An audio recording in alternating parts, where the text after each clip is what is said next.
not stress. Me live me life and me not stress. Yo, what's up, everybody? It's your girl, Fundi, your lady friend on radio. But right now we are YouTubing at Culture TV on YouTube. Of course, you can follow us. We are hashtag What Happened to Spaza. Please don't forget to click the button, subscribe, and like us. Also follow us on Instagram. Don't forget, guys. Please, I'm gonna keep reminding you this thing because it's important to us. Also, watch our ads, because we are there now. We are there. And of course, the question is, what happened to Spaza? We keep on trying to find this thing out. But what happened? Where are the people who started this thing? And when it started? All of those questions. But right now with me, I'm sitting with an OG of note. Someone who's been highly requested on this podcast for us to bring. Utaket, a member of Foo-Man-Choo. Utaket, welcome and thank you for coming through. Yo, thank you for having me here, guys. It's like an honor, you know. It's an honor for Baobela to us. Are you kidding? Me too, man. Okay. So first and foremost, let's take it back, decade to where it started for you. And Right. Kamadi, we started chatting a bit, and you said the love, where it started for you, love for hip hop. It's a story. So we want to hear that story, where it all started and how it started, and yeah. Okay. For me, as like it's surprising because then we holiday with my parents. Mm-hmm. So see Eastern Cape Mthatha. Okay. Yeah. So like we got there. Okay, everything was fine. And then we went to my cousin's house, Southernwood. Mm-hmm. Like she was older than me. Like I think she was already in varsity. Mm-hmm. So she checks me out, and then she's like to me, "Hey, Zappa," and I'm like, "Okay, what's up now?" She gives me like 5 VHS tapes, like video tapes, like Tata, this is for you. I know you're gonna like this. Yeah. She gives me 5 of them. Like, I know you're gonna like this. I'm like, okay, that's cartoons or what? Anyway, I get to the house, I pop it in. Wow. Said was like the first hip hop I've ever seen in my life. This is like around 89. Ooh. Yeah, this is 89, 90. I think it's around 89. Wow. Yeah, and then the guys are breakdancing and everything. Flavor Unit MCs, like Queen Latifah before they were Queen Latifah, like a lot, man, like fuck. And then like I was into it like then, like every day. Yeah, so like that I would wake up, saying like pop the tape in, try to break this, like doing everything, Joe. I'm telling you, like every morning. Ole to be like, what's he up to? I'm like, yo man, Ole, this is hot. You know. So that's when I got into it. And then we got back to the side after the holidays. Did you know about this is hip hop?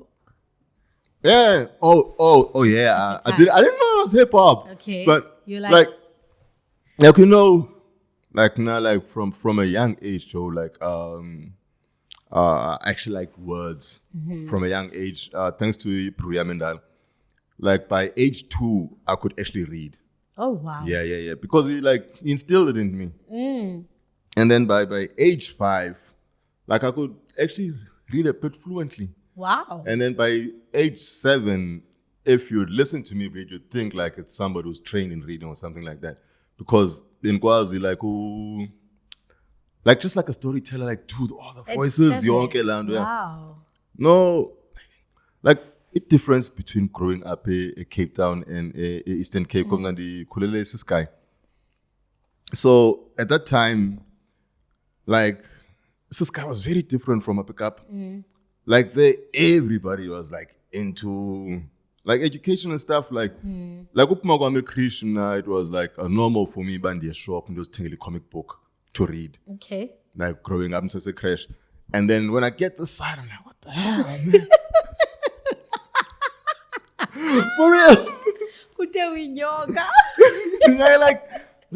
What's all this dusty place? What the fuck? I'm like, yo. So, but I'm not like putting Cape Town down anything. Like, I was like, at that time, like, yes, like I can't even get a comic book anywhere. Wow. Yeah, because I love comics. I love reading.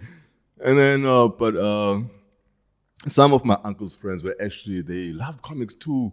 So I found these stashes, the comics, so I enjoy that too. Yeah, but yeah, that's how I got like I loved words and stuff. Okay. So I like what they were doing, like talking with words and like, that's dope. And I could hear it. Yeah, bro. So when I got back to Cape Town, like that's all I did. When we were walking around, friends, some of them stayed up the street, but they don't live here anymore. Some of them were around, I'll bring them through. Like that's all I did, day in, day out, Joe. Like I'm banjing, rap on 1, 2, pop, like every day. Okay. Yeah, but and then you know how cool I'm also getting into shit, smoke weed and stuff. And then so we used to smoke weed right up the street in Ndulwini before it was Lookout Hill. Yeah, I would smoke there. Yeah, but how we got the weed sometimes wasn't like good, but yeah. So this one day, like we were smoking there, we just got ourselves a party, and then this other Rasta Tong Kanangana, he sees us. It's like, hey, you kids, what you up to? Like, nah, just smoking. Like, nah, come chill and smoke with us. So we ended up smoking with them, and then we got introduced to Rastafarism and Nerek and all those things. What year is this? This is like around 91. Okay. 91, 92. But I'm already like rapping at that time. At the time. Yeah, but there's no actual performances really until like the pageants that they had back in the days. So Gulali House, I don't think quite was really not even that big at that time. So I say Amakatari, yeah. Amakatari, abo living, doom. Like Amakatari, like yellow toe type shit. Yes. Yeah. So I would rap on top of those shit. Because there was nothing else to rap to. There was no beats. I'm gonna rap on this, yeah, bro. Okay. Until a buddy of mine, and I was into beatboxing, Twangu Pira. Okay. So we formed a group together. He was my beatboxer and I was rapping. Okay. And then we called ourselves the FBI. Yeah, the female body inspectors. The what? The female body inspectors. We didn't even have girlfriends. So you inspected female bodies. We didn't have girlfriends. Yeah. Okay, how did the name come about? Yeah, we were geeks. Yeah, we were geeks. Yeah. So it was just the two of you? Yeah, just the two of us. You know, people in FooManChoo and all that shit. Yeah. Baba. And then, so we got introduced to reggae. So at the same time, and I think it was around 95. Yeah. 95 or 94. But FooManChoo had already started at a time. Like it was me and a buddy of mine called Michael. And okay. Yeah, Joe. So it was me, Joe, and Michael. So it was just the three of us. How did that come about, FooManChoo? Okay, me and Michael always buddies, like since like kids. Utima and we met at the bus, and then I had like city nonchalant, and I think at that time I don't know what CD I had with me now.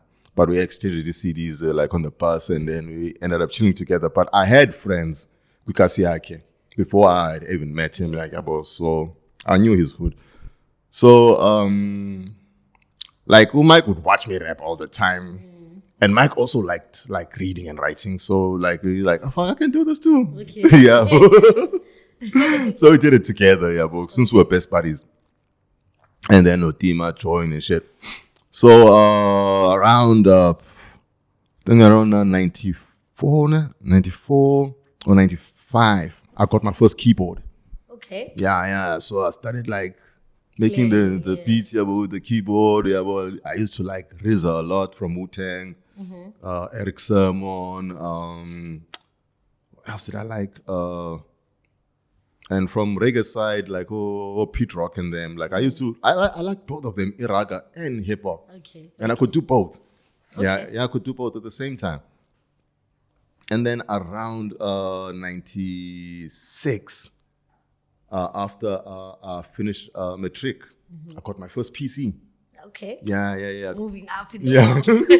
I got my first PC.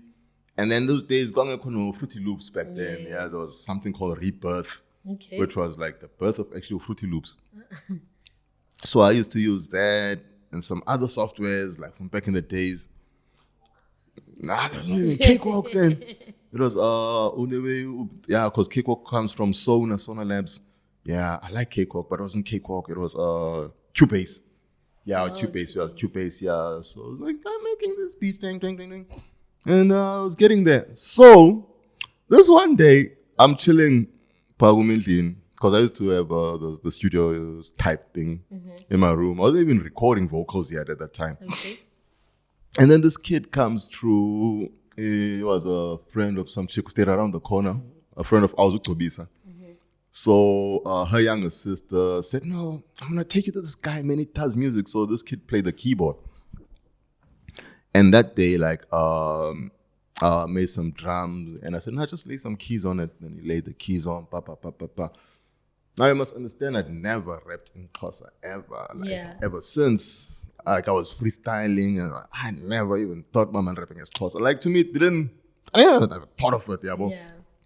I saw that this kid and he laid this thing for me. Bam, bam, bam, bam, bam, bam, bam, bam, bam, bam, bam. And he lays it on. And then the first things that came to my mind was not even in English. Was like, Lomanga ne white chisa. Dandenga mazuzu zangi wisa. Only to find out to you walisa. Lomanga ne white chisa. And then after I did that, Utima was there. And then he came through, and then he jumped in with his clothes. And man, I can't even remember his lyrics that much. He's gonna hate me for that. He knows I know them, but nah, it's Kumboli. So like he jumped in, and that was from there. Like, wow, this is dope, Tima kept on, like, did maybe 2 or more tracks against Xhosa. Mike got into it, did even more against Xhosa. But and at this point, you've never maybe seen an artist or own rapper against Xhosa at this point? The only personally one that we got to see, Lulamile. Before this track? No, it was after this track. Yeah. But before that? No. Unless for Usniaga. Is it Romeo and Colot? No, Kona that track, apparently Brenda didn't want to give him a line of coke.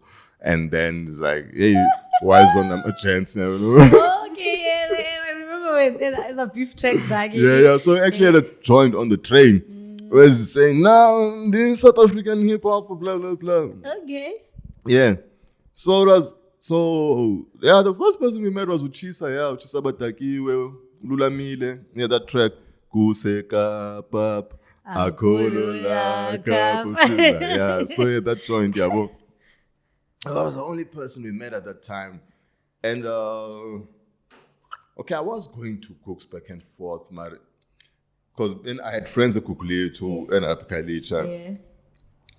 And I had guys at Khayelitsha that I was doing reggae with. Iraka. And then I would mostly just do hip hop. Okay. So I was going back and forth.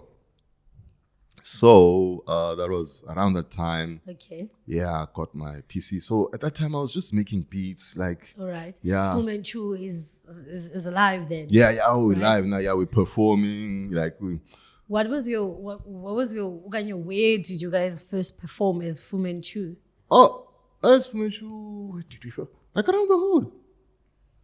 Like wherever we'd get a chance to perform at that time, like we perform. They didn't really see, like in Saskati, there was no places where like you could really perform until they opened up with Angels. I think that was around 96. The Club Angels in town. So Club Angels was like a rainbow club. At night. I thought you were going to say it was a strip club. No. It was a rainbow. It was a rainbow club at night. Yeah. Oh, okay. After 9 type of club. Yeah. So during the day, they'd allow us have our hip hop sessions. It was beautiful there. Like, so I got to meet even a whole lot of other MCs. Okay. I got to meet the Fifth Floor and all the other guys. Even the guys from Cape Flats, like OTVS, a whole lot of cats, man. Like at that time, we were all like growing into it. Yeah, but so this was our spot. Basically, you didn't have any other spot. Yeah, from 12 to 6, that was our spot. Until like the other places in town started like getting into it. So you'd have shows at night. You had OFO, Kero 3000. what was the other one? There was another one in town. Just forgot the place, but we used to be there a lot. Like they'd have it at night there, Nokia 3000. So things were starting to pop. Like even DJs from overseas would come this side. But at that time, it wasn't still. There was no like real like Hype. Tosa rap. Oh, okay, yeah. okay. No. There was still rhymes and all that. Even Everyone is rapping in English at this time. No given from Inadi Flow. Yeah, nah, I wasn't into that singing yet. I was still rapping. Wanted to battle me every day. I don't know why. He wanted to battle you? Like you see me, I want to battle me. No, chill, man. Nani beef? No. No, you must understand. At that time, like, I don't know why people viewed me that way. Like, I was looked at like as a epitome. Like, and if you battled me and you won me, like you did something cool. I don't know. I mean, I didn't look at it because I didn't have... Were you that guy also looking freestyle and battling? No, I wasn't. That's the thing. No, I wasn't. No, this is what I do. Like, I these two cats that Mike brought to me, like, I think they were around 13 or 14 at that time when I had my student with everything. Yeah. And it's like, yo, these kids are good. They were my friend's brother and little cousin. Yeah. Oh, man, we got to groom these kids. So he comes through with them and like, okay, let me hear you. So they started rapping, blah, blah, blah, blah, blah, blah, blah, blah. And I go with Mike and said, okay, no, we can do something with them. So from then on, like, me and those kids, like, we were tight always. And then what I would do, if somebody wanted to battle me or whatever, like, yo, go take care of them. They must supposed to go through you. They ain't worthy. Nice. So a kid I'm talking about, one of them is actually T.O.P. Oh, wow. Yeah, out top. Yeah. Yeah, out top. Yeah, and his cousin. Okay. Shit. T.O.P., nice. T.O.P., yeah, man, yeah. And his cousin, man. When Utan. What year is this? Utando was still in high school. This was around before 2000, yeah. Before 2000. So basically, T.O.P. got his doors from you. You were mentoring T.O.P. Wow. That's nice to know. Because that boy is great. Yeah, T.O.P., man. So I was saying, T.O.P., what's it? At this time, it means like hip hop, what you guys are doing, or is the name Spaza corner somewhere? No, man. Then when I first heard of the Spaza name, I didn't know what the hell this was, man.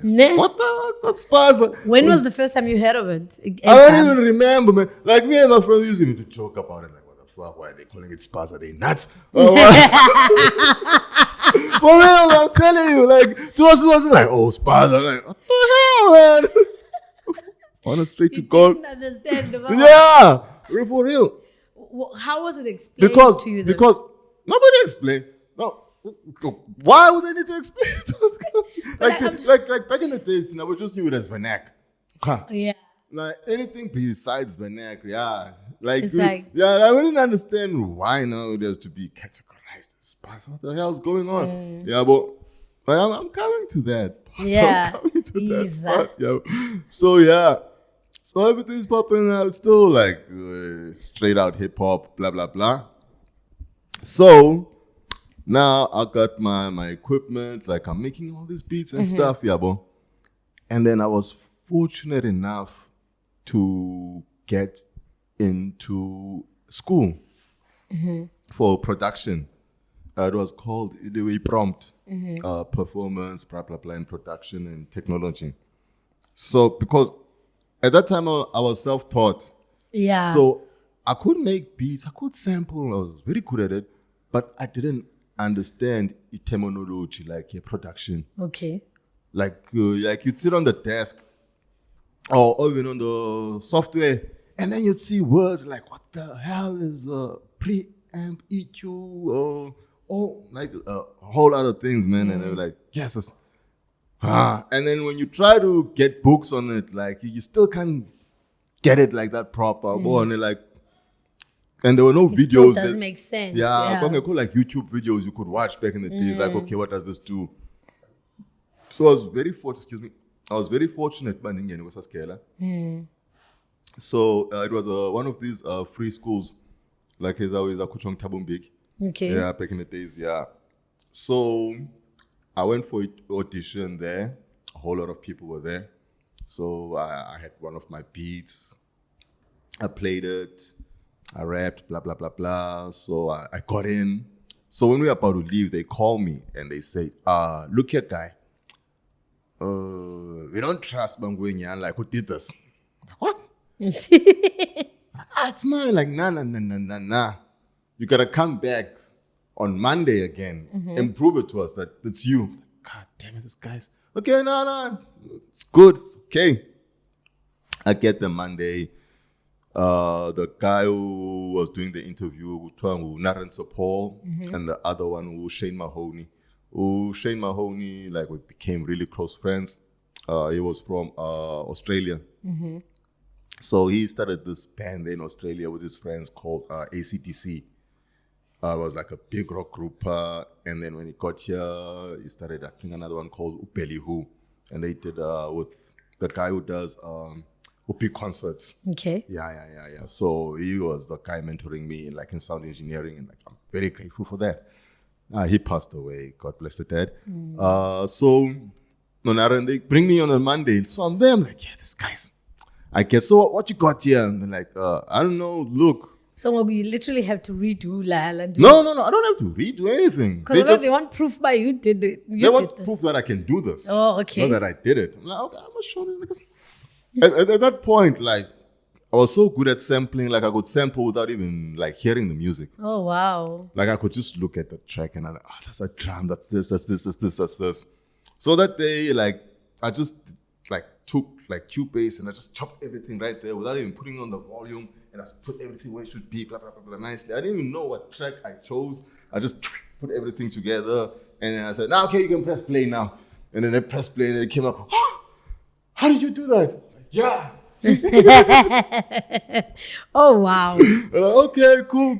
Oh, You're wow. in. Like, okay, yeah, I'm in. I was in the first time. So that's how you got into the school. Yeah, that's how I got into the school. Wow. Yeah. And how many years did you have to? No, I just stayed there a year. A year. Yeah, because I wanted to learn the terminology. It wasn't about me passing or anything like that. So, basically. Nah, Joe, like, I'm not the type of person who needs validation. Like, even at school, like... so going to school for you is getting validation? Yeah. I don't need people like to say... That's an interesting perspective. Yeah, I don't need somebody to tell me I can do this. For real, man. So, like, even at high school, like, I remember from who started at 8. Like, I went to all my teachers. I'm like, okay, guys, look now. I already finished reading the textbooks. I already know everything you're going to tell me. So, look, like, I'm going to stay at home. You need me for homework, this is my number, you can just call. And I'll come through. Like, yeah, it's cool. See you guys when we write exams. Yeah, man. Give me a call with dates. Yeah, you know. What? Basically saying, for exams and all, call my people, which is your parents, and I'll come. Yeah, so I'm already done. So why should I stay? Because I want to get bored. So, Magega, what happened? Yeah, they let me do it. So, what's the Yeah, man. I stayed at home, did whatever I needed to do in the hood. Yeah. Wait. What? And then what about exams and stuff? Did you go back? I don't need school to validate me. I went there just to write so I can show them, yeah, I can pass. So did you write exams? Yeah, because I still needed to get to varsity or whatever. Yeah. So I wrote exams. Like I think the least I went to school was in matric. I think I only went 2 weeks to school in matric. Don't lie. I'm not lying. It must be nice being a genius, ne? It's not being a genius, bro. You have to work for it. Did you pass? Of course I passed, bro. I went to tech. I passed. I went to tech. Yeah, I got to tech. Because, but I still didn't need the validation. My economics teacher at tech is like, look, we can do this, all this in 2 weeks. I'm like, what? This guy is speaking my language. And then it's like after 2 weeks, then you can just chill at home. And then you can just come, I'm like, oh! And then it's like, whoever wants to pick their hands up. And I had both hands up like this. And I'm looking around, everybody has their hands down. I'm like, what the fuck? So you were the only one who agreed with like doing it too. Because it works. And they knew it. They knew it worked. For you, baby. No, for anybody. And don't tell me Naseva you did what you did in high school. Did you? No, I almost finished. But they understood also I didn't finish. They had a studio, so you spent more time in studio than in class. No, I went to class. No, like this. No, I remember. I got my PC around 97 after I finished school. Yeah. High school. Yeah. So I took a gap year, 97. Okay. And we saw Savulai shelter with one of my Rasta brothers. Now it's on the other side. Cross. So we opened our shelter because we felt it was our duty. Yeah. Yeah, as young upcoming Rastas, not like to be part of the community, Mm-hmm. So we opened that up. I got my computer. And what else happened in this? Oh, yeah. 97. Jem Ellie came to Cape Town. Yeah. Yeah. So I had to go audition. Uh-huh. So me and Mike go to Sea Point. Did you go as FooManChoo or just went? Just me. Yeah. So me and Mike went. I don't know where Joe was that day, but me and Mike went. We get there. They call Mike first. Mm-hmm. Yes, it's Mike sometimes. So he gets there. And now there's a teleprompter thing, and then Mike is watching the thing the whole time, like he's keeping beat on the thing, and he's like reading his lyrics of the thing. I'm like, what the hell is Mike doing? Does he want to win? This guy. What were you supposed to do exactly? Isn't it? You just have to go and rap your stuff, or do whatever you're gonna do, or do your miming, whatever. So Mike is looking at the teleprompter, and doing stepping, what the fuck, man? Shame, man. Was he nervous? Think so.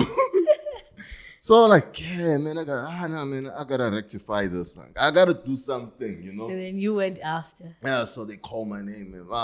So I don't know where I was sitting, but I didn't even use the aisleway, man. I was jumping over people's heads, jumping over the chairs.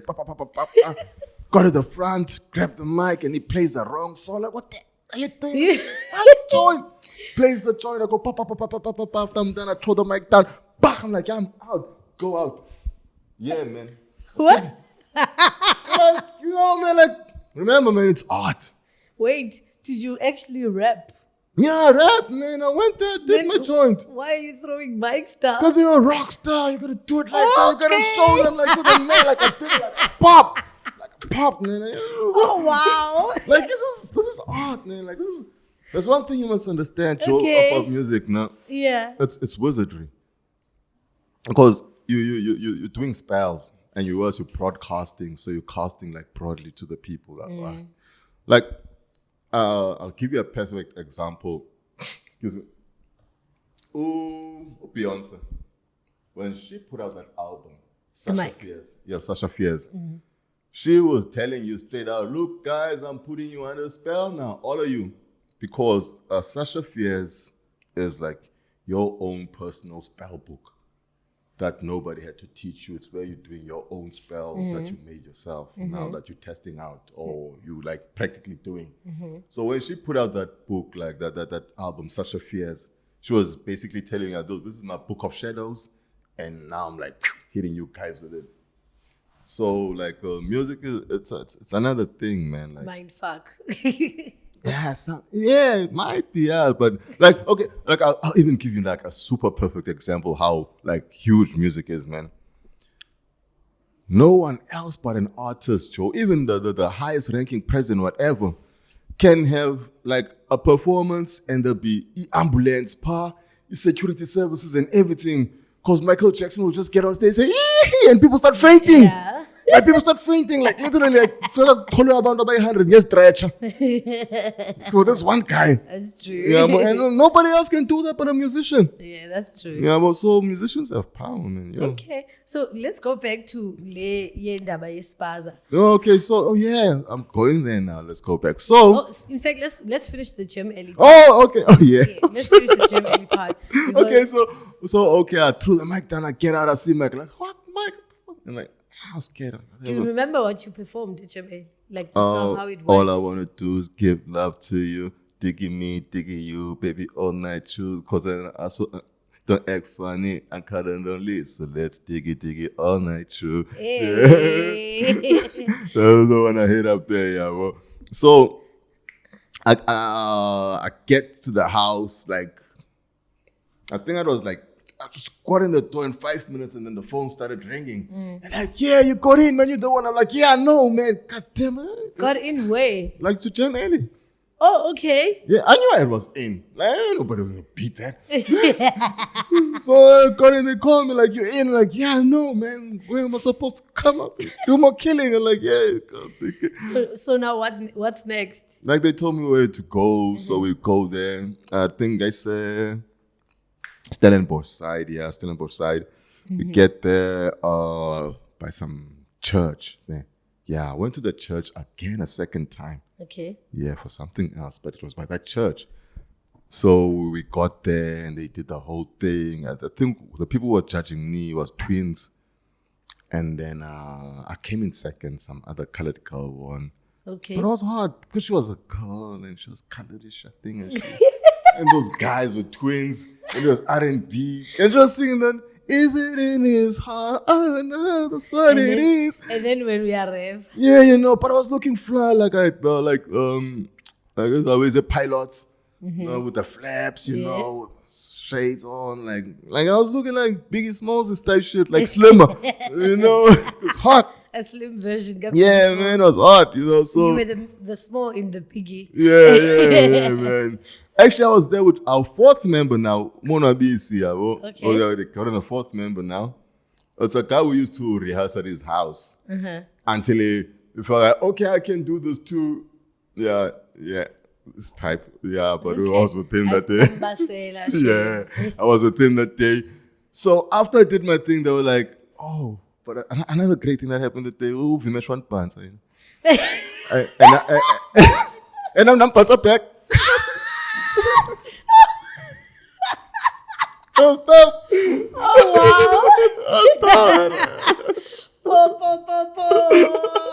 I'm telling you, that was nice. How did that happen? I know, like, man, I'm hot. I'm standing there. Nimrod is saying his wawas, and we met like, I'm like, what? I'm not one to shy away from Ilewi. A challenge. A challenge, yes. Yeah. Let's call it that. Yeah, a challenge. Yes, it was a challenge. You didn't win. I came second place. There was a lot of dough at that time. I think I won close to 3.5. I think it was 3,500, and then they make it by 7th block because they still give you like a cash voucher to game. Oh wow! Yeah, so I got that 3,500 cash voucher. I bought myself a better keyboard. That stuff. So I was happy. Improving your studio. Yeah, true. That's nice. But that's so Mike Zanga winning. No, I wasn't with him. Oh, Mike didn't even make it. Of course, I wasn't gonna make it staring at the way, teleprompter and acting all shy. Yeah, man, you gotta hit the people hard. Okay. You gotta hit them hard, man. So, also, the win was not, because I think we got the information wrong. The win at Gem Eli was not of FooManChoo, but you won it, not FooManChoo. Nah, not FooManChoo, no. Okay. Me winning. No. And then, it was that, and then I went to school, yeah. So in school, I didn't really concentrate on music that much for because there's something else me and the group said, like, hey, man, if nothing pops after this time, man, I ain't gonna stop all this shit, man. I'm gonna do something else. How long were you guys together as a group at the time? Like, we're close to 5 years. Yeah, and you felt good to nothing was happening. Yeah, like nothing was happening and stuff. So we gotta do something, you know, something else. So I was still at school now. Did you have tapes or singles that were out and stuff? Project as a crew? Nah, not really, man. Like, I don't know how. I might say at that time it was fucking weird. I couldn't even explain it myself. Like we don't want to be putting out tape. We just wanted to get signed. But now, how are you gonna be signed if Anina Nix? Because we're hot. out by doing what? Because we're rapping and stuff, man. Like, with tracks written. Basically, you guys were freestyling. No, we had tracks written. And We it's wrote out tracks when we had our beats. Oh, but we were didn't just not recording them. Yeah. Okay. Yeah, I think the first time we recorded it Mother Mix. Yeah, we recorded it Mother Mix. When yeah, was we had that? That was around 99, I think. EP on Mother Mix. Yeah, we did just Mother Mix was in Woodstock. Okay. Observatory, man. Woodstock Observatory. Yeah, Observatory. Yeah, we recorded there. That's when Mischief picked up our music. Okay. And then Mischief started getting us into gigs like where's now like down in all those places. Okay. Yeah, boy. So that's most of the times that's where we were performing. Oh. Yeah, like because we didn't really give a F about performers at that time. Yeah, because it's like what, you know. And were you guys getting paid Yeah, we're getting paid for your performances? Yeah, we're getting paid, but it wasn't enough at that time. Yeah. Yeah, we felt like no, we need to get signed. We're too hard not to get signed. You know, and like then Mischief went to Joburg. Yeah, well, some of our music, I don't know what happened, but yeah, I did meet him later, by Josie. Yeah, I did meet him later before he passed away. Yeah, and then. And where did he say your music was? Mischief is Mischief. Yeah, Mischief is Mischief. Mischief. Well, his name is Mischief. Yeah, but it was like old music, man. It was old music. Yeah, well. Okay. Yeah, it was old music. So you never got signed as a crew? Oh, we did. By whom? By a German company. We got signed in Germany, baby. Hey, We got signed in Germany. and we were real rock stars with that shit too. Like, no, you ain't gonna give us your dumbass work producer. We're gonna do our stuff. And it's funny how we got signed to that German label. Also, we decided, but we needed something authentic feeling because I was always using his samples. So we went to any brother here, took Tongo Wakile. I performed Germany. And then we went to record Paguyo because he had a nice studio and I play live bass and we all wanted live bass on our shit. So we went there, we did this joint. And then I went to this record label in Germany to go get signed. Then he played our joint and then the label said, I want these guys. Oh, wow. Okay. And he was good-hearted enough, like, to not say, I don't know them. And like, he called us, like, yo, guys, man, you got this. I'm like, wow, thanks, Whitey, you know. So I'm grateful for that too. Nice. What was the deal like, or what was the contract between you guys? And the yeah, I think we were supposed to be getting 20% and blah, blah, blah, you get schmeck and whatever. But we ended up tearing that whole contract up. Kuba? Because it sucked. And it just felt like a Fita Morgana, like a Fugazi. Like, it was real, but there was still something that didn't feel right. Yeah. Yeah, man. You guys benefited from you. Not really. Okay, we got a couple of monies and whatever, but we never really released. After we found out what was actually happening, like the whole thing. Did you travel? No, not really. Apparently, this guy, Alex Gregorian, the churches in Germany, they all pool their money together. Yeah. And try to get like some return on the investment or whatever. So he was the guy that they gave the monies to, and he got himself a house in Camps Bay, and he opened up a record label. And then signed you guys. Yeah, man. And he signed us and Ulewe. Oh, wow. Wait, we are about Tasso. Tasco, yeah. No, Tasman. Oh, no. No, Tasman, the guy, man, who did that solar track. Oh, please, don't cry, blah, blah, blah. Yeah. He was supposed to be our producer. They flew him all the way from Rustenburg. Oh, yeah, Maftown, yeah, to come do the production with us. So we were still working with Tasso. It was all good until Alex Gregorian got found out. And yeah. Before you guys could even tear up your contract with Yeah, put out our stuff.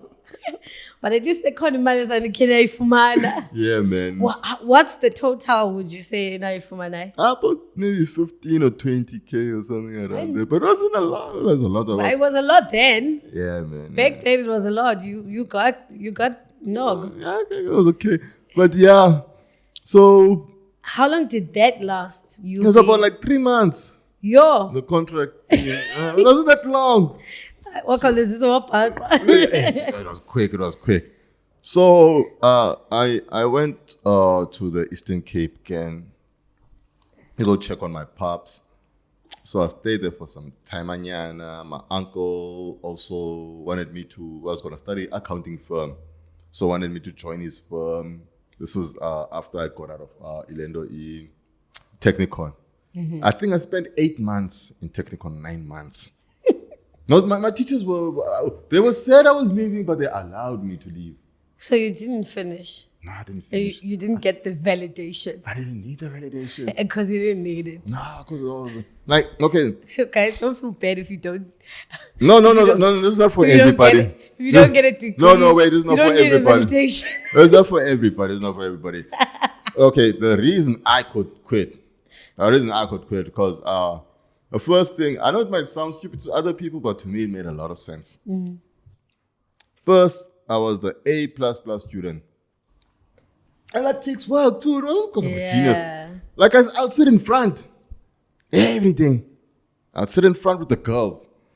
I won't sit at the back with the boys and make noise. When I have a history of reading at 2 anyway. So I'll sit in front with the girls. Reading for you is fun. Yeah. And it's fun sitting in front with the girls and sitting with the boys at the back. Yeah, girls concentrate. Yeah, they concentrate and they always got chow food with them. And you can massage each other. Like classes going on and stuff. Like it's fun sitting with the girls. It's good chilling with the girls. Okay. Yeah, man. So, like even when the accounting teacher comes in, like we start having a conversation for close to 20 minutes about whatever he's teaching us, and some of the guys would walk out because I am pissing them off, asking too many questions. But you had to do that. So that's why I was getting 100 in my economics. So after a while, I'm like, wait. Because I was starting to tutor them on weekends now. Like, wait. Wow. So this is what's going to happen after I leave school, right? Like, I'm going to be with all these lazy people. They're always going to be coming to my office asking for help. Nah, they ain't going to go on like that. Nah, I'm going to open my own company. I'm going to run my own shit. I don't have these people knocking at my door every day asking for help. So now you are declining your uncle's offer. No, I'm not talking about. No, I'm in school. Oh, school. Yeah, okay. Like that's what's happening in school. Oh, that's why you left. Yeah. Tech, because you were like, I'm not gonna. I can't be like feeding the sheep. I ain't a shepherd. Nah, man, I'm shocked. So you could have just said no to them and finished school. Like it's what's gonna happen after school. I didn't have the hearts to say no to them. Okay. Poor girls. Okay, so you left Tech and you went back to Eastern Cape. I went first. No, I didn't go to Eastern Cape first. I went to this is after, I went to Eastern Cape after that. Yeah. No, it was before. No, I went before to Eastern Cape. Wait, let me get it first. No, I went to Eastern Cape after that, after I came out of school, because I already done my accounting, so I knew accounting like the back of my head. Like, I can do books. So I went to all of them. I'm like, yo, teachers, man, I know you love me and I love you too. But this can't go on. And they understood my reasoning. They're like, yeah, man, you know enough. Again, you're like, here's my number. If you need me. No. I told them I was leaving. I ain't coming back. This is not for me. The worst part, man, like I was in the SRC, so we're having our first meeting, and I tell the guys, look, I don't know why we're still like pussyfooting around. Everything we need to make a business is here in this school. So I don't know why we're going to go out and look for jobs, man. Let's just build everything right now and make the money now. How's that? They're like, oh, no, I ain't dealing with these guys. Okay. Yeah, like me, man, like I love business because I came from a business upbringing. Yeah, but my uncle came all the way from Eastern Cape to come here, like to open up the first chemist. Yeah. So I always was around business the whole time, and then they were all like a conglomerate of business buddies. So I was always around them. You are busy with your uncle's company, and no, it never even happened because that's. But you are in Eastern Cape. Yeah, I'm in Eastern Cape. What's happening with FooManChoo? Now FooManChoo is back this side, and guys everyone is busy with their own thing. With their own thing, So I'm there, like, nah, man, uncle. Doesn't look like your thing's gonna happen, so I'm coming back to Cape Town. If it's not gonna pop, it's not gonna pop, man. I ain't gonna stay in dusty like Ntshwanti forever, man. Like, Yeah, man, I'll be chilling there and I'm rolling plants whole day and sit chilling with boxers and Balsari stories about how many people they knocked out and stuff. Yeah, bro. So you came back and I came back, I went straight to Monabisa's house because that's where we used to chill a lot and rehearse. I get there, Umamake actually has a sewing machine, a knitting machine. I get there, she teaches me how to make my first hat. Yeah, boy, I was so proud of myself. I slept with the hat. And then I had a dream that day on how to make like the best hat ever. Like, for real, man, I'm telling you. After I had that dream, man, I had one mission in mind and one mission only. make the hat. To kill ski in New York. Yabo ski in New York. Like calling Kumpas like ski in New York. Ski My God, I think we're too young. Yeah, in New York. It was the ugliest thing ever. That's all you need to know. Ugly. But you and everybody treated it like it was the creme de la creme. Like if you didn't have a ski in New York, you just wore anything else. Basically. Which was whacker. All of it was whack. All of it was And then I had this dream, Joe, and I created this reversible beanie. Like best wool ever. Like colors, like everything that you see in store now. Yeah, me. Every beanie you see in store, all looking colorful, nice and beautiful. Me, even though they're all whack when it comes to making the best wool ever, me. Seeing like it's crochet, yo. The hairs, crochet, yo. Me. All of that, man. Me. Telling you. Ask anybody, they'll tell you. Me. Oh. Melanids. Me. So I saw that hat, man. I went, bought the wool. Went back to the house, I made it, bang in my hands. We're making $5,000 every 2 weeks like clockwork. What about the music? Who cares, man? We're making money. Remember what we said? We said, if the music shit don't pop, we gotta find something. And then we found melanids and we're popping, making money. And you're still doing that as FooManChoo. Yeah, man. Nice. Yeah. At least the crew didn't die down. Yeah, because we found. I wanna go back to how you were now introduced to Spaza. I'm getting there. Okay. I'm sorry it's taking so long for the trip, but I had to find out everything else in between. I don't mind. Yeah. So I remember I got into that school. Yeah, this is after everything we did. We did the first park jam, Apago E. Okay. Yeah, to promote the clothing now because we had branched from the beanies now. Okay. We're making swimsuits. And what were your designs called? It was called melanids. Melanids. Oh, melanids. Yeah, okay. knitting done by people with melanin. Okay. Yeah, melanids. Yeah. Okay, melanids. Yeah, That's yeah. very smart. Yeah, so doing that, yeah, but with the logo and everything, like the logos were nice because they would change sometimes. It would be somebody knitting two heads together, or someone carrying like the needle. Because most of the guys were artists, so they could really draw really good. Mike. Oh yeah, they could draw really good. Because even we did our own like ads, our own posters, yeah. So yeah, we did that. We did the show. Pai Pakin Go E. Okay, I got into the school 2001. I meet up with Utabo. Okay. Utabo called Kid at that time. Ekukuletu. They were doing the first talks for First Fire in the Mountain. Okay. Yeah, I met up with Utabo Pa. And then Utabo, I'm like, hey Tabo man, what you doing these days? I see, yeah, you're still rapping that closer thing of yours. Like, yeah, I'm still doing it. Like, I got a studio, man. We should hook up and do something, you know? And then we hooked up and then we worked on the thing, man, and we did it. And that was the birth of Uretex. What? Yeah. This Gutabo. The song gave it to you like this. That's nice. Like this. What? Yeah. That was the birth of Utabo Retex. At the same time, I was... You said he was called something else before. Kid. The group he was in at that time was the Maniac Squad. Yeah. So I was working on Itrex, the Maniac Squad. This Tosa was working on Itrex, Gatabo. At the same time, I'm working on Itrex, the Unique. Okay, I know. The Kriti, no, you know, yeah. And at the same time, I'm working on Itrex's there's others. Tell them. The 3 months cap. As well. Yeah. All their first tracks. All their first recordings. They recorded with you. Yeah. Okay. At the same time, Planet Earth is also taking lessons behind on how to make production. Get out. Yeah, man. Wow. Yeah, so basically at that time that his so-called Spaza was brewing up, it was all being created in my house. Wow. Yeah, it was all being created in my house. By all these people. Yeah. Who started this whole thing. Wow. Yeah, they were all there at my house. But I remember when we came up with the Kamal Katabu or a text. How did that come out? Because there was Come a track about. on there like, we came up on text, and then I'm like, okay, yeah, that's dope, man. Should be the name, but now, I'm being red text, I'm being ra text. Because it's the ra text. It's the text from the sun, you know. Wow.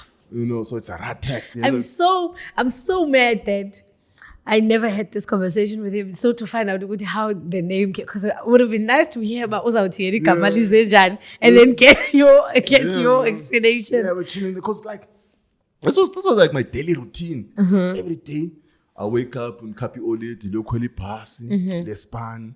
I come back and maybe more 6 or 7 beats. And then the guys would come through around 12. And then from 12 to 5, we'd be doing nothing but recording. So, the guys from Gogs, like your Dreamanskap or Grids and their cruisy unit would come here and record here at Khayelitsha. Yeah. Go away. Yeah, man. Yeah, that's where we're coming. I think we're getting closer to finding out what happened to or who started his father. So yeah, man. So that's when it all happened, yeah, bro. Okay. Yeah, and then so I was recording all 2001 after I got out of a prompt. Remember, I was at prompt. So after my year there, Shane taught me everything. I really got to understand sound engineering part. Really because there I worked my ass off because I got to learn how to engineer on the fly because then the engineering choirs and stuff. Oh wow. So it's not like in the studio you have time to listen. You right there. Your ears have to be sharp. So that's how I got trained so quickly. And then Shane, since he's been in the business for a long while, I was able to get a lot of techniques and tricks from him. Wow. But to the point where my production quality was on the level of international standard. But so that's why I was able to put out music like that at that time. So I did it, and then my friend Usamora from Graceland, he says to me, look, guy, man, there's some school also opening up at Jozi, some music business management. And now through all out since the 80s, whatever, all the way to 2000, even with my parties, would go to record labels and try to get signed, besides lay signing, but local ones. And then always was pointed at Jozi about stuff. So okay, fuck. And I've been to Jozi now at least, a couple of times. Because after the Jam Elite thing, I think I went again in 99. And then I was on an electric workshop, and they interviewed me for hip hop. So they ended up doing a whole 30-minute segment on me, and we did a freestyle with a chick and everything. So that was cool too. So I went there 2003 to Jozi to get to the music business school. Ended up not happening that year, exactly that time, but according to some other stuff they chose not out of the way stuff. I was tutoring kids on how to make music because they had a place there. It was still music related. Yeah. Is there Connie FooManChoo at that time? No, because remember, we still had the business. Back here. Yeah. Okay. So the guys are busy with the business. Yeah. Oh, and okay. Me, I'm going that side now for the music business. Okay. Yeah, because I know that's where music is at. Okay. And then one of our other buddies was already staying that side. And one member of FooManChoo was already that side also. Okay. So I was good. So there was only one member left in Cape Town? No, there was actually, because we had grown. Oh, it grown, yeah. There had been more members now. Yeah, we grown. Mr. at 4. We're close to Wu-Tang now. And remember, what also happened now is that Top Notando ended up making a subdivision, and they ended up creating Ila Park. So most of the MCs that you get now from Elita Park Like what's this kid's name now? Shit, how can I forget my nigga's name, man? Reptile. Oh, Like Reptile. Reptile, yeah, bro. Like most of the kids at the Pelita Park were rapping at that time, yeah, bro. So, but we were still together, yeah, bro. Okay. Yeah, because there's one thing that like Wait, hold on. Does this mean Spaza started in Khayelitsha? Yeah, man. Okay. So Gooks got it from Khayelitsha. Yeah, man. Straight up, yeah, man. Yeah, man, because at that time, remember, Ilewe, 3 months ago wasn't really rapping and stuff. Mm-hmm. Yeah, bro. And then UTOP at that time was the one putting them onto hip hop. Yeah. UTOP was the one putting most of the cats into hip hop. Yeah, bro. Okay. Yeah, man. It was the one, and then like into that. So is it possible Uguti, the name Spaza would have came from Ekuglet? Yeah, that can happen too. It's possible. It's possible, yeah. It's possible. It's Because possible. currently, the name where it originated from. Yeah, and I think no Crits even. Yeah, I blame him for it. Yeah, Crits, yeah. Let's say Crits did it. Yeah, Crits did it. Yeah, you don't go no further than that. Crits, yeah. And I'm actually we Crits your Spaza. But apparently it started way before he was in the game.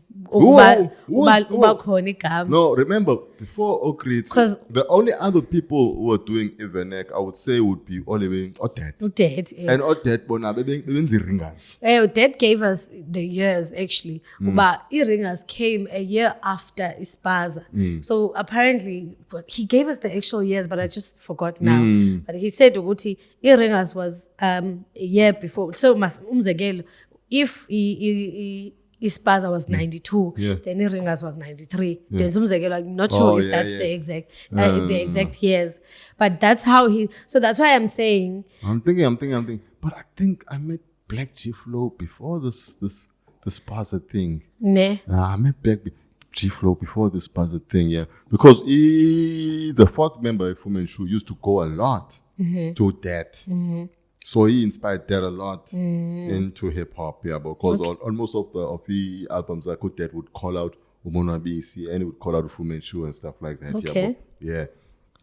So no, man. I think it started that time, man. Because now I didn't even know like it was a Spaza thing. But were you around during the days there all in wise Googled? No, look, I'm gone by that time. You are now in Joburg. I'm in Joburg. Yeah, I'm a Joburger.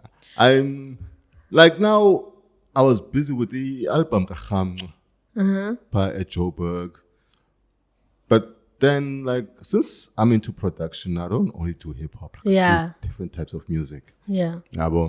So I'm actually very good at making house music as well. Very, very good at it. But I it's not that I don't like it. I just understand the fact why I can appreciate it more for my house music than my hip hop. But at least at this time, I'm getting more appreciation for both. But I'm very good at house music. So there's this guy who used to play for Da Vinci, Christos, who did most of the album Galebu Matosa. Yeah. He wanted to break away from those guys. So he was friends with my buddy I stayed with in Josie, and then we got introduced together, and then he wanted someone to mix and master the album Zaki. Okay. So I ended up mixing and mastering his albums, and then I gave him some of my music. And then when he went to the label, they wanted more of my music than his, and he didn't say it to me. Oh, wow. Yeah. But I was fortunate enough because my uncle worked for the label. Okay. And then my uncle called me. And what label was this? It was the same label that did Star Taxi Music. If you know what Star Taxi Music is. What? The Star Taxi Music. Yeah. Star Taxi Music is, back in the days, Taxi used to have these tapes that were distributed to all of them. And they would play the tapes in the taxis, and it was called Star Taxi Music. That's dope marketing, by the way. And then they would have Ricardo singing all the music. All right. I just want to say quick to people to don't forget to subscribe and like us and follow us on Instagram. So we want to find out more because we're being educated on this episode. I feel like it's one of those about it needed 2 hours or 3 hours. So, so at the peak of Spaza game, because now there was the Spaza movement going on. I wasn't here. You were not here. I didn't know. Nada. So you don't even know. So it's not even fair to ask you about what happened. I was surprised now to, like, okay, I'm at Rudy's house, one of Dad's co-members. Yeah. And we're chilling there with Rudy. And then Rudy's like, now Rudy also got into production because he saw, man, I could do it like, yeah, man. So we're chilling here, and then it's like to me, I think this is around 2012. Yeah, 2012, because I'd already got my first car, yeah. It was 2012. And then we're chilling there, and then it's like, yo, man, there's this guy. His production, Joe, like, who's this, man? Who's trying to jack my style?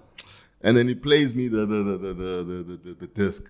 And I'm listening, like, okay, I hear the first track. Oh, yeah, good, I likes. And then we get to the fifth track, and by the fifth track, I just couldn't hold myself back anymore. Like, Rudy, man, these are all my joints, man. This is the music I was doing in 2001 with this guys like, the text, 3 months cap, and everybody was recording back in then, yeah, well. Oh, wow. So I don't know whether they put up a mixtape or whatever, but it was at the time they got signed to Flavor Unit or something. Was it Flavor Unit or something? Hold up. They got signed with your music? Yeah. Never even mentioned you? Nah. Not even credit you? Nah. Not even at you? No, nothing, man. No, nothing. Not even to say like. Not even a phone call or a text? Nah, man. I only found out all this. And this is everyone that you had helped. Yeah, man. Your 3 months cap. Yeah, your Retex and everybody, man.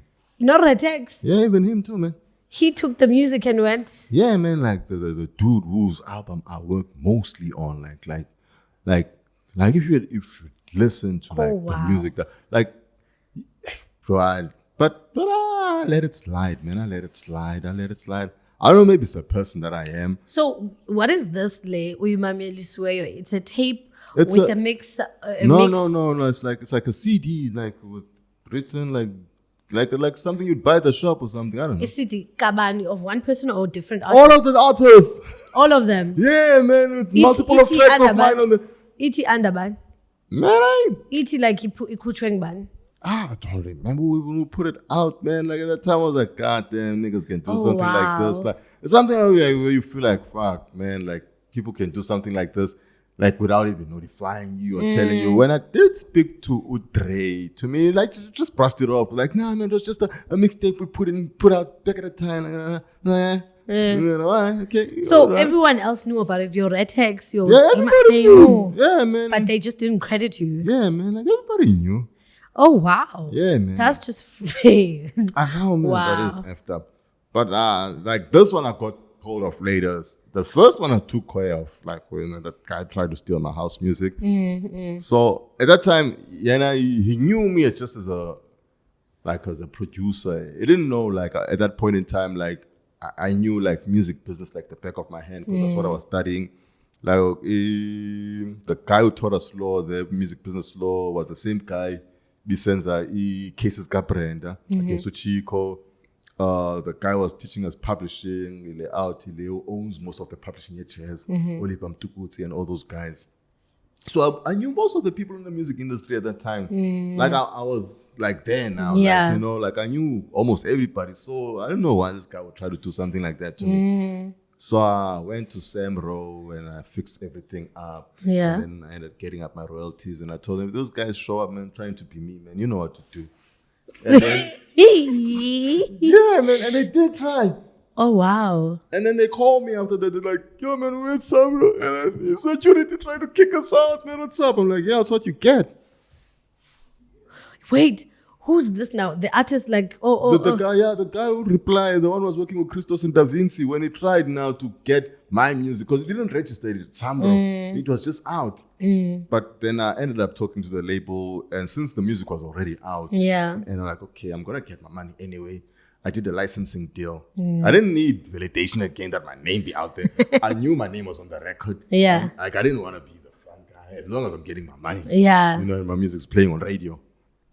So I was cool. And then somebody was giving me my checks. So I was cool with that. So yeah, and now I think, Flip Samro. It goes to Samro. I think 6 or 8 months later, like to go put in the music. And then he called me like at that time, like, no man, this shit don't belong to you. Good. Yeah, well, But now, what about the work that you've done with Cats as a Spaza? Did you register it or no? At that time, like I wasn't that inclined musically, like me business. your business side of the things? Yeah. Like it's the same as with Melanids. If I knew that time, like you had to register a business and all those things, I would have done it at that time. And then maybe I would have been there, my person today, because that's all the things we were doing at that time. Wow. Yeah, you know, so like making the bikini, like it was a lot, man. Like you did literally everything. Yeah. Like we excel. Did you ever have a sit down with the guys after hearing about Kwenzekela? Like where was I gonna get them? Like they were all over, man. And at that time, like I didn't care because it was very okay. And I don't think maybe they made any cash from that, but it was their foot into the door to get in with Pioneer Unit. Yeah, that's yeah. But now where most of them?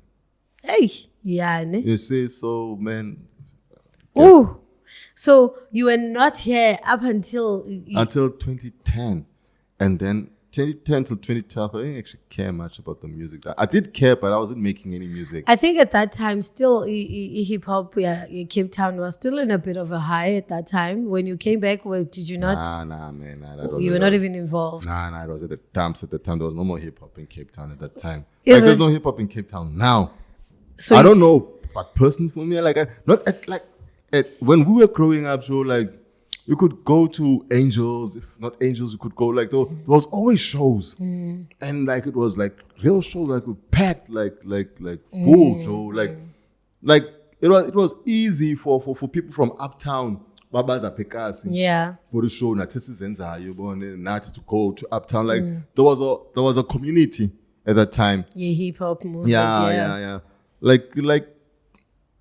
I think that's what it was, Nalena Spaza, because it was a movement and it happened like that. Yeah. It's a pity that you were not here to witness it. When I got into the movement, there were events happening in clubs, in town. Sure. So we would go to different hours. So I think they kept that culture up until it died down, which is why the podcast today about what happened to Spaza, because all of a sudden things just like went. Yeah, but you must remember, man, umculo is always growing and evolving, if I must say, because look at what the new kids are doing now. Like Liro the Hustler, Liro stays right Stratton Sam, and I go to his house a lot, and I'm always listening to their music. Sometimes I even do features with them. They're like, put man, feature on this track, and I'll come through and I'll do my verse. I'm like, so it's cool, man. Like I think it's Cattle Spaza now just went by because abantu who were actually at the forefront of it couldn't uphold it. To that point. But it's always the same with any type of genre, man. Like if you think in hip hop as it states now, it went from that gangster rap, and then actually before gangster rap, it was like that conscious rap, and then it went to gangster rap, and then they killed conscious rap again. And then it went to like drill rap, and then now it looks like drill is and then like trap, drill, always evolving, you know. Yeah, even trap and drill quite south now is evolving because now people are actually trying to say something, and even the way they're doing the production. So music is just always ever evolving. But the thing is that us not being in control of mculo wethu, and then artists still being used as something to control the masses. I was surprised when Umdu said it straight out, like when was this kid from a Durban that actually comes from here also. Duncan. Duncan. Yeah. When do heard Duncan, he was like, man, what's Duncan doing with the track here? Who doesn't know, ba? Langoma was something that was used to control the masses back in the day. And then Joe Mafela said the same thing. That man, the programs we were putting up back in the day was so that abantu Kabebuya from Msebenzi, they couldn't sit around and think of ideas of struggling and putting us down and whatever. Like they just come home and laugh and forget about the whole thing that whatever they went through the day and go back to the same slaughterhouse again. Yeah, so a power artist has been used like wrongly for like a long time. Yeah. But why do you think that the artists have actually allowed for that to happen? Because most they have the power to. System so se paper setyala. Promissory note for debt, so-called money, it bills. You know? Machankura. Yeah, because I always ask myself this question: how can you pay bills with bills? Well, it's a bill, and you're paying a bill with a bill. How is that even possible? Bars. How is it possible? You know, for real, man. So bars. Yeah, man. So, what do you think? Do you think that Cape Town hip hop can be revived because you feel like it's non-existent? So it's actually no. I'm saying like Spaza at the moment is non-existent, yeah. But hip hop now is like growing again. Like because I'm listening to the things that those kids are doing, and like yeah, man. And they're onto something. Yeah, and I haven't been to any of their performances, but now they're performing again. Yeah, so things are picking up. And we mustn't forget about what happened, like the COVID for the past 2 years. Yes, so of course. People being locked in and stuff. Course. So it was going to affect people in a certain way. Yeah, well. Okay. So you do listen to the youngings' music? Oh yeah, man. I listen to a lot. Because I think you literally, especially Apaguti, you like the first OG that's like, lack of a better word, fucking with the young music. No, I do. Because Abanye don't fuck with it. No, I do, man. I do a lot, actually. Why is that? Do you feel it's there? No. It's not because, okay, let me finish. Tell me when you have the background. No, it's because I love music. That's the thing. And I loved hip hop from the first time I got into it. So now I'm not the same type of kid who like, I'm not because I'm not that type of cat. Like I listen to everybody because Abanye Bati know they don't have anything to say about. Who knows? Look, man. Like look at it this way, man. God is no thing, so God has no body. So for God like to be around, he has to use somebody. So like who knows if it's gonna be that kid's body that is gonna be using at that time, you know? So you can't be like saying nah. And age is it's just something cooked up also, man. Like the way people, man, like so the age is a scam, ne? Yeah, I've always man. thought that. I'm telling you, man. Yes, like, a scam. you must understand, man. People out here nowadays walk around like backwards, man. Like as I said when we started this whole talk, now, like being an artist is powerful because you cast spells. And now the way you cast spells, you use words, like swords, words, like use your mouth and your words.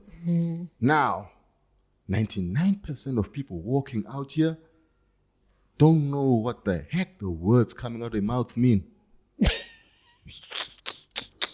I'm telling you, man. You know, they don't. Like, I'll give you a perfect example, and I'm sorry to use you, like, as this example. Like, if I had to ask you, what is the definition of faith? What would you say it is? Oh, I have no idea. Yeah, man. And then the definition of faith, man, is a careful and exact observance of duty. Ooh. That's the definition of faith. I think songa besingayazi futhi. What does that mean? A careful and exact observance of your duty. Careful. Yeah, a careful and exact observance of your duty. That's what faith is. How do you know that? Because I'm a wordsmith. Okay. Because I love words. I love words. I love words so much that I even started to study Hebrew. so I could understand what words mean. Like where the words come from, or okay. like where the actual symbol comes from. And I deal a lot with symbology. Like the thing is, the reason music took me on such a journey and I understood that it's magic at the end of the day is because I also deal with a whole lot of wizardry and magic in my life. Everybody does. But at the end of the day, people don't understand that they wizards and doing magic at the same time. So if you don't know the skills that you got or the talents that you have, then you won't be able to use them properly to progress in life. Yabo. And then you'll end up being frustrated. And then you'll end up like thinking, nah, man, or your life that you're living is not worth it. Some people even commit suicide because nobody actually told them, okay, like, here's a handbook for your spaceship or your body, and this is how you're supposed to be in life. Well, this is how, this is what you came down to. Okay. Yeah, bro. Yeah. So that ends up messing up a whole lot of people, and then they end up being possessed. You know, being controlled. I think especially within the artists, because the artists they have basic creative. So yeah, man, yo, we feel the vibe, man. We feel the vibe. Like, I was surprised there was a track that we did, me and this other girl called Pumenza from Apagoi, but she stays in my hood now. We did the track, I think, around that time, 2001. And I think 2 years later, Ntshwanti came up with the same joint. Like, same thing, not the same beat though, but the same melody line, the same lyrics. Ntshwanti. Yeah, that one. Yeah, man. And I was like, wow, how did this happen? But then that I understood, okay, like those vibes are just there in the air. And we as artists, we just catch them. It's not something we cook up ourselves. And then Mike proved that more to me, Mike and Prince. Because Mike and Prince would actually sleep for 2 weeks so that they could be in the dream world and be catching all these tracks. Because I remember how Prince said in one of his interviews, God damn it, Mike is sleeping. It's on to something. I gotta go to sleep because it's catching a new hit. Oh my God. Yeah. So, because I remember we spoke to Image on season 2, and he said he had worked with you, or Yes. one of, was it you? I work with Image, yes, Yeah. I remember So you Image. worked with a lot of Spaza cats, eh? A lot, man, a lot. That's why I Only was just, on production side, or? like that would just be the beat making, but production sometimes deal with production is trying to make sure that everything comes together. Like mastering the and person sounds what he wants to sound like. All those things, you must give that person the confidence to feel like what he's doing is like he's it, and you mustn't push him towards it. Just guide him properly, and they'll get there, man. Do you think that Cape Town hip hop could be something again? Yeah, man. Do you think there's potential? Oh, man, no, man. I listen to the kids now. Man. They're hot. They're hot, man. What They're hot. about the OGs, Ababa from the era, Spaza? Do you think they could come back and Yeah, man, if they're serious. with the same those bebeyenza kuqala okanye? Nah, they'd have to switch it up. They'd have to switch it up, man. Like I had to switch it up too. Yeah. I had to switch it up too. I had to switch it up too. I had to switch it up. Why do you say that? Because it's the times, man. You know, when I say I switched it up, back in the days, I wasn't really rhyming that much. Because I was just making the beats and I would do the hooks and I'd then write for my buddies and stuff like that. I wasn't really rapping that much. Okay. Until 2012, when me and T.O.P. put out our first album together. Yeah, but we never put it out there. We just made the disc and then we gave it out to people. Yeah, bro. And then what happened after that? T.O.P. we started drifting apart for some time. Yeah, bro. Until I met him again, and then he wasn't the same person anymore. Yeah. Yeah, man. Life happens, you know. Yeah. Have you seen him recently? Yeah, man. Yeah. And do you speak to him? Do you feel? If I get a chance, I'd speak to him. Do you still get the sense of he's still the same person, or he has completely lost being or T.O.P.? Some things I can't say on radio. Not radio. No. Some things I can't say. No. Ne? Yeah, he'll have to say it himself, man, not me. It can't be me saying things. He'll have to say it himself. I'll let it go. I respect him that much. Yeah. That man.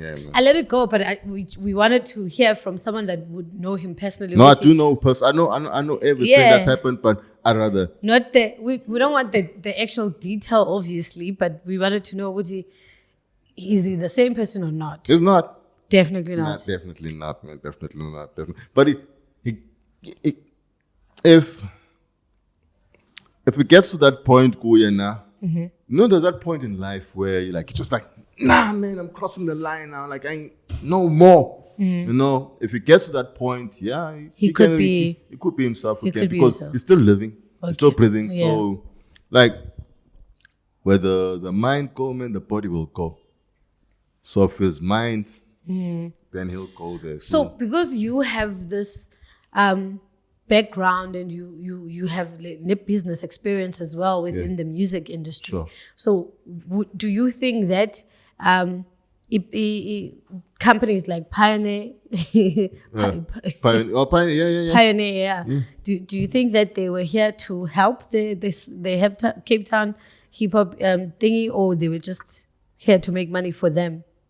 Hey, it don't matter what they came here for, man. Like whatever most experience, man, that might be beneficial to you, man. You gotta use it for your own, yeah, bro.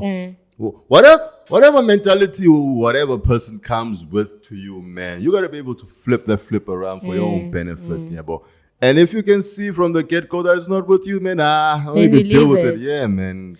And then currently, as things stand, would you advise artists to sign with companies? Yeah, man, if they can get away with the money and not be tied onto anything, yeah, man. As I'm saying, man, you gotta be able to swim with the sharks. You gotta be able, to know. And that's why I'm asking, because really it is like swimming with the sharks. Yeah. You gotta know that contract that they put in front of you, where they say, nah, I'm scratching here, I'm putting this here, nah, I want it like this. Like, you gotta be able to have that voice. It's like sometimes artists coming into the studio, and then they're waiting on you and not having any input and stuff like that, and then you're like, they're wanting validation the whole time. Like, you gotta come in there knowing what your worth is, But at the end of the day, man, if you can do it yourself without they backing, then why? Nah. Yeah, why? Yeah, but so you gotta be able to do it yourself first, and then, okay, sure. Now we are towards the end of this conversation. I'm literally like, I want to ask more questions, but we have to wrap up. Yeah. So in the Spaza scene or Cape Town hip hop, who are your top 5 favorites? Oh, I love Grits. Grits? Yeah. Second one? Oh, who else? Okay. T.O.P. was okay. Yeah, I like T.O.P. But it was. I loved Grits more. Oh yeah, X.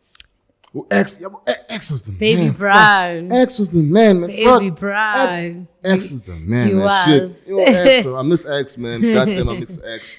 And I can't take out Lula Mile, even though it was not Spaza at that time, but they are Lula Mile. And so 4. So we've got Grits, T.O.P., X, Lula Mile. Oh, and me. And you? Yeah, I'm hot. Yeah, man. No, man, because I remember, if it was Spaza, when we were working on the album, I ended up having to rap more as possible. Oh, okay. Yeah. So that's when I got into it. Where is Khamnqa now? It's just a Joburg. He's still in Joburg. Yeah, it's a Joburg. Yeah, still rapping. I'm not sure, but maybe. Yeah. Where is FooManChoo right now, today? Oh, man, most of my cats now don't rap. Umonabisi is a jazz guitarist. Okay. Me now, I don't go by the group name anymore, yeah, bro. So currently, I'm working on 3 projects. Okay. Yeah.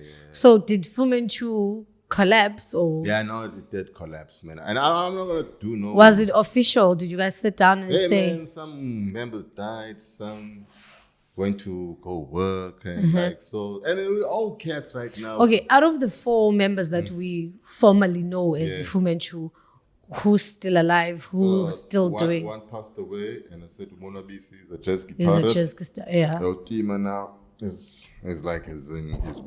So he's the one who said what could be like the benefit. But he said I was giving him a shout out. Shout out Pendo. So you're not using the name. Why? No, because I remember I had to switch it up, man. Oh, okay. And But Zange Tabani, right? No. I just had to switch it up and become my own person and become Tedin the legend, you know. Yeah, man. So I guess they're cool.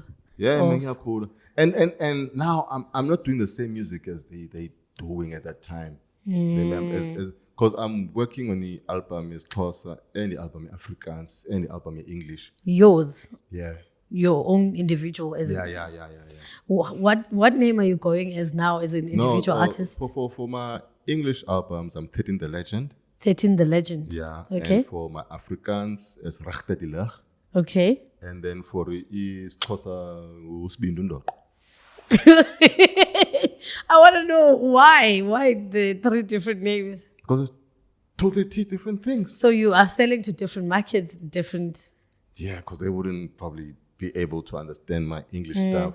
So kule Afrikaans, you're rapping in Afrikaans. Yeah. As long as it's strictly rap. When are they coming out? As soon as I'm done. I'm trying to make sure by the end of the year to finish. Because I want to put out a whole lot of tracks. So it'll probably be 5 on each. So I've already recorded a couple of the Afrikaans ones and the English ones and the Xhosa ones. So I just have to choose. Have you done something like this before, or was this the first time? This is the first time I'll probably be doing something in Afrikaans, but I'm good at it. Ne? Have you put out a song in Afrikaans before? Yeah. And No, not that before. I put it out on SoundCloud. Yeah. But it was just a hook without the verse. I just wanted to hear what people would think. So where do people get this one now? Is Or they can go to SoundCloud. I'm Tedin the Legend. They're on SoundCloud. And even if they go to my YouTube. 13 the Legend. On YouTube, they must just look for this one track, Sigwa. Sigwar. Signature was Sigwa. And then, this is the only track that will pop up with some I've heard about this name before, Signature Word. Yeah, Signature was, Sigwa. Yeah, I've heard about it. So if you probably, then all my other 4 tracks will pop up on there, the ones I've shot videos for with my kid. Yeah. Awesome. Well, man, that's what I'm saying. You can do it yourself nowadays. There's phones. Just shoot your own video, man. Unfortunately, we have to cut it. I'm so sorry, guys, but it doesn't really. In fact, and we've put out more time than what we're supposed to because there was so much to cover. It's the OG, man. We had to. I'm thankful, it's the OG. man. Thank you so much for coming through. Thank you for the education. For sure, man. For sure. We learned a lot today. We were informed, guys. But please don't forget to hit the like and subscribe button. Also follow us on Instagram. What happened to Spaza is the question. I think we're getting close to it, eh? I think we're getting close to it. Anyway.